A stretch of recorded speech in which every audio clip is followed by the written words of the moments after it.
그러니까 현대 과학을 한다는 것이 약간 이런 느낌인 것 같아요. 특히 그래서 현대 과학이라는 것이 여러분들한테 어렵지만은 저희한테도 사실은 이게 쉽게 다가오는 건 아니거든요. 이런 의미에서. 그러니까 약간 이제 제 잔소리의 끝판왕이 여기 있습니다. 과학이 어려운데 이게 어렵다는 의미가 공부를 내가 열심히 안 해서 어려운 게 아니에요. 그냥 세상이 그렇게 생겨먹은 거예요. 내가 공부를 열심히 하면은 조금은 다가갈 수 있겠죠. 저처럼 공부를 하는 사람들은. 근데 기본적으로 문제가 뭐냐면은 자연인이 가지고 있는 그 감각, 인지 능력과 너무나 다른 종류의 일들이 실제로는 일어나고 있는 거란 말씀인 거예요. 그래서 과학을 이해를 못하는 것들이 이해 못하는 사람의 잘못일 리가 없어요. 왜냐하면 우린 자연인이거든요. 약간 이렇게 생각을 하시면 위로가 되시나요? 강 작가님 위로가 되세요? 그래서 어차피 질문이 없을 거기 때문에 그냥 런을 하겠습니다. 복잡한 얘기 조금 놔두고, 근데 약간 여러분들이 좀 과학을 어떻게 접근을 하지라는 생각을 하실 때 이런 것들은 조금 생각을 해보시면 어떨까라는 몇 가지 이야기를 마지막으로 하려고 하는데요. 측정이라는 아주 기본적인, 그러니까 뭔가 실험을 한다는 거는 뭔가 측정을 하고 이거는 1cm야, 이거는 0.5초야, 이런 거에서 시작을 하는 거잖아요. 안 그러면 무슨 데이터를 만들어낼 거예요. 근데 예를 들어서 우리 지난 4, 5년 동안 굉장히 체온계와 가까워졌잖아요. 36.5도래요. 도대체 36.5도는 누가 어떻게 정의를 했을까? 무엇을 가지고 과학자들이 이걸 만들어냈을까? 이 숫자를? 그러니까 0도는 얼음이 녹는 온도고 100도는 물이 끓는 온도예요. 중간에 있는 애매한 온도인데 이걸 누군가는 정의를 해야 시작을 할 거잖아요. 이 사람의 체온계와 저 사람의 체온계가 다르면 팬데믹 동안에 우리가 어떻게 살았을 거예요? 굉장히 사실은 어려운 문제예요. 사실은 이 히스토리를 책을 써서 스타가 돼서 케임브리지 교수가 된 사람이 이 장하석 박사라는 분이에요. 이 동네도 가끔 오시는데, 근데 이거보다 더 충격적인 거는 뭐냐면 우리가 1m, 길이는 안다고 생각하잖아요. 제 키가 180인데 안다고 생각을 하잖아요. 그럼 1m 정의를 어떻게 하는 거지? 옛날에 가면은 19세기 초에 가면은 프랑스에서 그때 이제 약간 이런 스탠다드를 헤게모니를 쥐고 있던 게 프랑스인데 나폴레옹 시대인데 요런 진짜 1m 길이가 되는 금속으로 만든 자들을 만들었어요. 그래서 몇십 개를 동시에 만들어 가지고 전 세계로 보내서 우리의 스탠다드를 따라라 이러던 시절이 있어요. 지금도 프랑스의 파리에 가면은 이런 거 모아놓은 그 박물관이 하나 있거든요. 한번 가보세요. 뽕피두에서 한 블럭 위에 올라가시면 있어요. 근데 이것이 40년 됐네요. 이걸 갖다 버렸어요. 이걸 스탠다드. 왜냐하면은 이런 금속이 온도에 따라 살짝 늘어난다고 하잖아요. 줄어들기도 하고. 그럼 그 스탠다드로서의 효용이 그만큼 반감할 수밖에 없단 말이야. 아주 세밀한 거를 우리가 이야기를 하려면 이걸 더 이상 쓸 수가 없어요. 그래서 어떻게 바뀌었냐 하면은 아까 이제 그 옛날 거를 본다는 얘기를 하셨는데 그 이유가 빛의 속도가 유한하기 때문이란 말이에요. 근데 유한할 뿐만이 아니라 정말로 충격적이었던 사실은 일정해요. 누가 봐도. 세상에 그렇게 움직이는 물체는 없거든요. 근데 일정하대요. 그래서 상대성 이론도 나오고 했는데 요렇대요.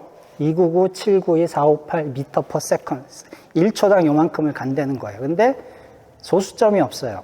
왜 소수점이 없냐 하면은 1m의 정의를 여기다가 299, 792, 458분의 1초를 곱해서 나오는 거리. 그러니까 요만큼의 시간 동안 빛이 움직이는 거리를 1m의 정의로 만들어버린 거예요. 40년 전에. 이게 왜 가능했냐 하면 이 빛은 아인슈타인이 말하길 절대적인 물리이 아니다. 이건 절대로 바뀔 수가 없다. 무슨 짓을 해도. 근데 물론 그거 가려면 1초는 도대체 또 어떻게 정의하는 거야. 뭔가 순환논법 같지 않아요? 근데 사실은 순환논법이 맞아요. 가장 이런 것 중에 질량, 또 몸무게는 여러분 다 친숙하잖아요? 질량이 가장 늦게 이런 식으로 안 바뀐 거예요. 요 원기라는 건데, 이것도 이제 파리에 있는, 이렇게 집어넣는 이유가 이게 뭐, 금속으로 만들었으니까 떨어져 나가지는 않을 건데, 문제는 뭐냐면, 산화가 되면 산소가 붙잖아요. 산소가 붙으면 산소 질량만큼 늘어나잖아요. 그거를 막기 위해서 산화가 제일 안 되는 금속을 가지고 만든 다음에 그래도 못 믿어서 이렇게 집어넣는 거예요. 요거를 쓰다가 2019년에 스탠다드가 드디어 바뀌었어요. 근데 무언가로 바뀌었죠. 근데 이 무언가를 이야기를 하려면 여러분들은 양자역학을 배우셔야 돼요. 그러니까 여러분들이 매일 재는 몸무게조차도 이게 간단한 게 아니었던 거예요. 현대과학이 일을 이따위로 만들어 버린 거예요. 그래서 아까 제가 이거 순환논법 같지 않아요? 라고 말씀드렸듯이 순환논법이 맞아요. 실체가 있고 실험이 있고 이론이 있어요. 그래서 이론을 가지고 실체를 조금 더 알아내고 그 실체를 조금 더 알아냄으로써 조금 더 실험을 잘하게 되고 뺑뺑뺑 돌아가고 있는 거예요. 그래서 우리는 실험을 하면은 우리가 자연에 대해서 O다 X다 이게 맞다 저게 맞다 알아낼 수 있다고 생각을 하지만 실제로는 그런 게 아니거든요. 그러니까 실험이 예를 들어서 어떤 이론 우리가 어떻게 만들어졌고 중력이 어떻게 그거를 검증한다고 물론 검증하는 게 맞아요. 아니라는 말씀은 아니지만 독립적이지 않다는 거예요. 더 이상 18세기, 19세기에는 이게 가능했지만 더 이상 독립적으로 움직이지 않는다는 거죠. 그래서 과학이 어려운 건 너무나 당연한 이야기고요. 이 많은 데이터들과 이 많은 경험들과 이 많은 이론과 그리고 그 사이에 우리가 갖다 버렸던 이론들과 그 모든 콜렉티브에 의해서 만들어지는 거기 때문에 과학이라는 이 프레임워크 자체가 더 이상 어떠한 한 사람의 천재에 의해서 만들어지신 애는 벌써 한 세기 전에 이미 사라졌던 거죠.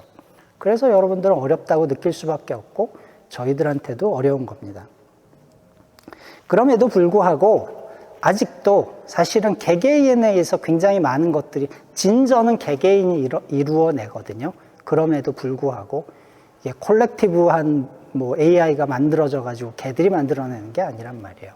그래서 아까 제가 말씀드린 빛의 속도가 절대적인 물리량이다라는 말씀을 드렸는데 이거 역시 150년 전에서 시작을 해가지고 100년 전쯤에 이 사람과 이 사람이 있었고 그 사이에 수학자도 포엔카레라는 수학자도 있었고 여러분들이 좀 덜 잘 아는 여러 물리학자들이 있었고 그 한 대여섯 명에 의해서 한 50년에 걸쳐서 사실은 발견되고 확정이 된 거거든요.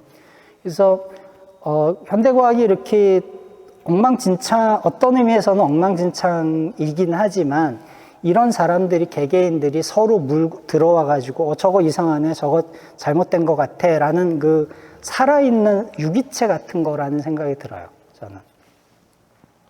그래서, 과학을 굳이, 들여다보고 싶으신 분들이 혹시 계시면, 제 어드바이스는 전체를 한꺼번에 소화하려고 하지 말고, 특히 실체와 우리가 실험 같은 걸 통해서 보는 부분과 우리가 가정을 통해서 만들어내는 부분들이 다 완전히 동일한 것이 아니고 서로 보완하는 관계에 있고 그래서 이것들을 사실은 구별을 잘 못하시는 분들이 가끔 이제 저한테 와가지고 아인슈타인 틀렸어요 이런 분들이 있거든요. 절대성 이론 가져왔어요. 맞나 한번 봐주세요.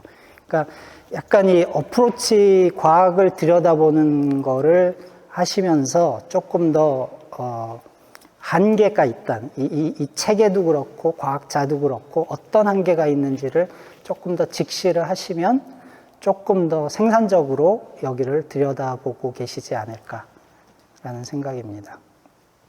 네, 감사합니다.